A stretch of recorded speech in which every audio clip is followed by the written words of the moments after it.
Assalamualaikum warahmatullahi wabarakatuh. Bismillahirrahmanirrahim. Allahumma sholli ala sayyidina Muhammadin wa ala alihi wa sahbihi ajma'in. Amma ba'du. Ja'alana min ahlil khairi was sa'adah fid dini wad dunya wal akhirah. Amin Allahumma amin.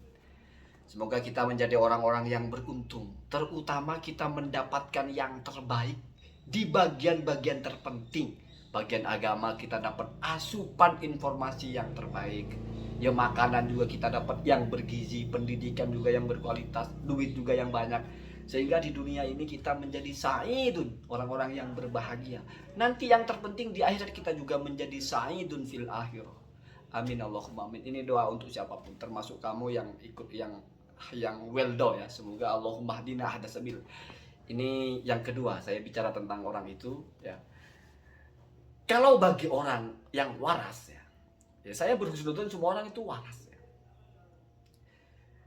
Seperti yang weldo ini tidak terlalu berbahaya. Kenapa? Karena perbedaannya terlalu nampak. Artinya ini jelas arahnya apa, warnanya apa, jelas. Justru yang berbahaya itu adalah ustadz-ustadz yang tidak punya ilmu tetapi dianggap berilmu. Itu bahaya sekali. Karena ada segelintir orang yang mungkin ingin memperdalam agama. Ingin hidupnya itu sesuai dengan Islam. Ingin kalau makan sesuai dengan Islam. Bertransaksi sesuai dengan Islam. Minum dan sebagainya. Lalu dia butuh ketetapan hukum. Tanya kepada orang. Asal jawab. Itu berbahaya. Kalau yang weldo sudah jelas. Bukan pendakwah. Sudah jelas sesuatu yang ya kalau kamu waras ngapain ikut gitu. Tapi kalau orang berpeci ya, pakaiannya memang dikenal juga sebagai ustaz tapi tidak punya ilmu, wah itu bahaya sekali ya. Jahilun yufti bijahli. Orang bodoh menjawab dengan kebodohannya. Itu banyak di tengah-tengah kita. Banyak ya. Kalau kamu menjawab hanya teman kamu yang tanya kamu jawab, mungkin abdorornya masih antara kalian. Kalau di televisi bicara, di media sosial itu mana yang sebetulnya dari halakamruun lam ya'rif qadra nafsi, celaka orang tidak tahu diri itu, tidak punya kapasitas ngomong. Itu bahaya sekali ya. Termasuk salah satu yang berbahaya adalah kelompok-kelompok yang merasa paling benar, merasa yang lain itu salah, lalu dia melabeli kebenarannya itu dengan label-label yang memang sangat menarik untuk orang-orang yang tidak paham. Ini yang sesuai kitab, ini yang sesuai sunnah. Artinya apa? Kalau tidak sama dengan ini, tidak sesuai kitab, tidak sesuai dengan sunnah. Karena kitabnya satu, sunnahnya satu. Jadi hitam putih gitu ya. Pokoknya kalau tidak sama dengan ini, kalian tidak benar. Karena ini yang benar. Oh, itu celaka sekali. Dan yang dua hal ini berbahaya, karena bukan hanya di medsos. Bukan hanya di YouTube mereka bergerak, tapi juga di real, mengisi kajian di masjid, bahkan punya kelompok dakwah. Yang weldo tidak mungkin diundang ceramah di masjid, kecuali gila semuanya ya. Tapi kalau ustadz-ustadz yang seperti ini, ya, entah yang satu yang tidak punya ilmu tapi pede gitu ya, karena sudah diustadkan, atau yang satunya kelompok yang tukang menyala-nyalakan orang, ini punya panggung mereka. Ini kan racun sekali ya, racun bagi orang-orang awam. Apalagi kalau orang awam emosian pula, tidak tahu diri, bodoh, emosian pula. Sedikit mendengar ini bid'ah itu bid'ah, dia serang tetangganya. Padahal saya sampaikan satu pesannya Syekh Soleh Fauzan, ulama kebanggaan, Salafi Wahabi. La yambawi lil mubtadi'ina at-tabdi'u wat tafsiku ya, wat takfir. Tidak pantas orang yang masih baru belajar itu berbicara tentang membid'ah-bid'ahkan orang, memfasik-fasikkan orang, mengkafir-kafirkan orang. Li'annahu amrun khotirun. Karena itu sesuatu yang sangat berbahaya. Yadurru nafsahu wa yadurru ghairahu. Membahayakan diri sendiri karena tidak tahu diri. Membahayakan orang lain ya. Yudhiru al-adawata wal baghdha, akan memunculkan perselisihan, akan memunculkan permusuhan. Goblok kok so yes menghukumi orang, kamu ini bid'ah. Oh, kamu ini tidak sesuai dengan sunnah, kamu ini fasik. Kalau kamu setiap hari melakukan bid'ah, kamu fasik. Apa nggak dikemplang? Belajar 2 hari ngerti bid'ah lalu membid'ah-bid'ahkan orang.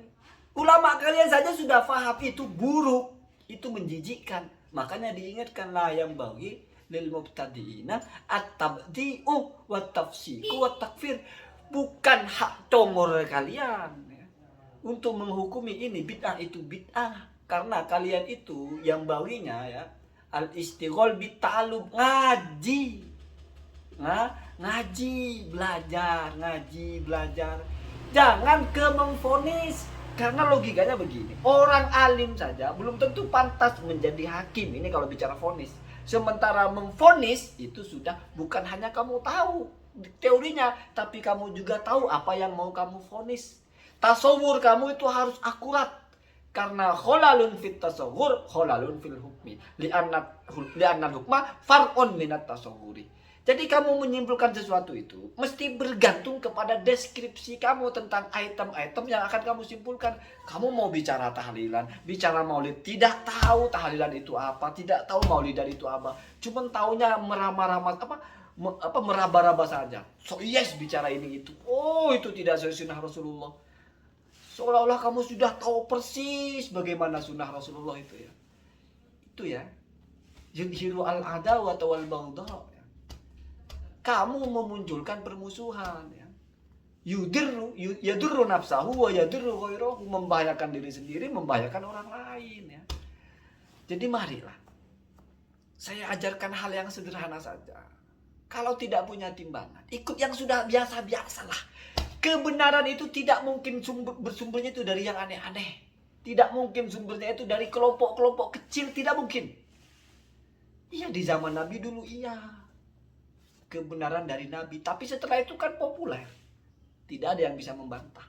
Sekarang kita di masa kebenaran itu sudah populer, nggak akan ada tiba-tiba 3 orang 4 orang bertapa lalu menemukan kebenaran. Itu halusinasi, mimpi. Apalagi baru beberapa ratus tahun tiba-tiba muncul menyalah-nyalahkan yang lain. Itu orang mabok ya, merasa menemukan kebenaran. Nggak ada. Islam itu tidak seperti itu ya. Tidak seperti itu. Generasi dari ke generasi itu punya jalinan yang kuat, di mana pesan-pesannya di situ itu kokoh sampai kepada kita. Kalau ada sempalan merasa so yes menabrak-nabrak, nah, ya samalah dengan yang Weldo itu ya. Sama-sama sempalan so yes, cuman yang Weldo lebih ekstrim ya. Sendirian dia. Kalau ini kelompok. Ya Syiah ya begitu, Khawarij ya begitu, sempalan dan akan menjadi sempalan. Sempalan dan sempalan. Kenapa? Karena kita itu rata-rata waras. Jadi ada teori yang bagus itu. Saya cuma lupa bahasanya. Al-aqlu muttarrun ala qubulil haqqi kalau tidak salah. Akal ini pada dasarnya diset itu untuk menerima yang kebenaran. Sehingga disebut hukum akli itu ketika tidak bisa ditolak. Artinya tidak bisa disalahkan. 1 + 1 itu mesti 2. Tidak bisa kamu tolak. Kamu menghadap ke barat mesti membelakangi timur. Itu namanya hukum akal. Jadi orang berakal itu artinya kamu itu menakal sesuatu. Menganalisa sesuatu. An-nadru as-sahih.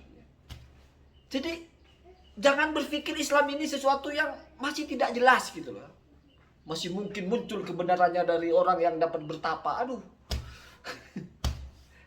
Nggak ada begitu ya. Orang yang mendapat kebenaran dengan cara seperti itu ya Rasulullah SAW ya. Melalui wahyu. Kalau ada orang segelintir sekarang merasa, ya sekali lagi ya. Kita tidak hidup di dunia yang krisis ilmu. Kita hidup di dunia yang banyak sekali kajian-kajian keilmuan. Sudah tahu begitu kok hal-hal yang goblok masih kamu ikuti. Otakmu di mana? Semoga ada manfaatnya. Assalamualaikum warahmatullahi wabarakatuh.